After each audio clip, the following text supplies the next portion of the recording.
This is the Star Wars The Black Series from Star Wars The Mandalorian, the Armorer. Probably one of my favorite characters on the show, next to, of course, Din Djarin. But just very happy to actually get this figure.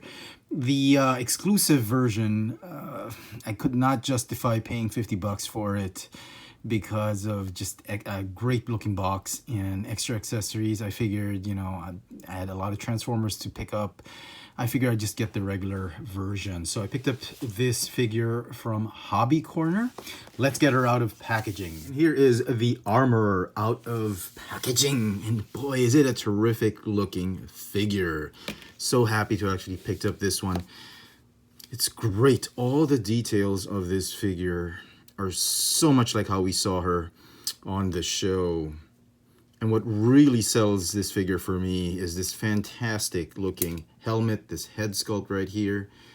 Absolutely gorgeous. Done in this metallic gold finish. Some really nice detailing on the horns, even on the back of the helmet.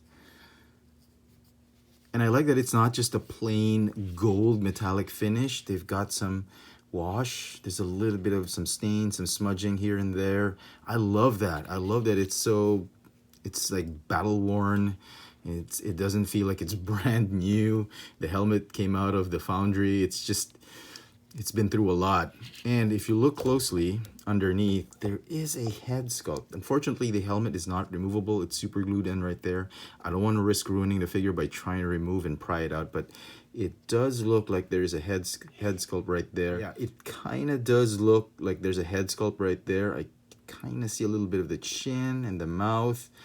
And I'm guessing, knowing how Hasbro operates, they'll probably re-release this figure with a removable helmet once the show actually decides to reveal the face of the Armorer. So they have some allowances, they have some leeway right there. I think that's what they did right there. Some nice detailing on her armor. It's in this amethyst, metallic amethyst type of color on her breastplate. Nice details on the gloves, on her tunic, on her waistcoat, waist cape right here. It's nice brown, sort of shiny finish. A little bit of a wash right there. There's just so much love that they put into making this figure.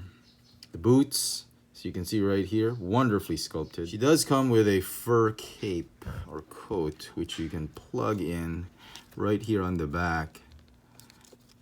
If I can just squeeze that in right there. The cape doesn't hold on nicely as tightly as I want it to, but it will stay there. But if you try and get her into some poses, it tends to just pop off. So the cape is nicely sculpted. You get some brown and black washes right there. Has that shiny, glossy finish to it. Very cool. Even on the underside, they've done some paint apps on it as well. Very, very cool. On the belt, finally, lots of details. The figure is not short of details, and it really feels so much like a premium figure in the 1/12 scale. She does come with 2 accessories. She's got her tongs and her mallet. They're done in this metallic silver finish. Very nicely detailed weapons. Even this one is non-functioning. It came in the packaging like this. You'll have to squeeze it in just so she can hold it. They just look great on her, and she can use them when you set up a diorama with the remnant stormtroopers. She can just use them to fight off the stormtroopers. Very, very cool. And finally, let's go on with articulation. The figure has a ball jointed neck that is on a hinge. And on the underside of the neck, there is a ball joint right here, which will allow you to tilt the head sideways, forward, and backward as well. So great articulation on the neck. The upper torso is on a ball joint. She's got ball hinge shoulders that allow the shoulders to go in and out, forward and backward, slightly hindered by the soft PVC material of her shoulder pads. She's got some butterfly joints, very cool as well. Ball jointed hips. I'm glad the hips, the ball joints are on a horizontal peg instead of the diagonal peg, despite being a small hipped figure. So that's cool. Forward, backward, in and out because of the slit on her waist cape or on her skirt. Thigh swivel. single hinge knees, which is okay. Then ball hinge ankles, can go forward and backward, and the rocker pivot. She's got a ball hinge elbow that bends a little bit more than 90 degrees, maybe 95, 100 degrees, 95 degrees. And the wrists can rotate. This one can go up and down. This one can go in and out. Fantastic articulation despite the non-double jointed knees and elbows. Still pretty happy with the way this figure turned out. And for some size comparisons, here is the Armorer with another female figure in the Mandalorian series of figures with Cara Dune. My Beskar armored Mandalorian is still on pre-order. I pre-ordered it from Kal-El Collectibles.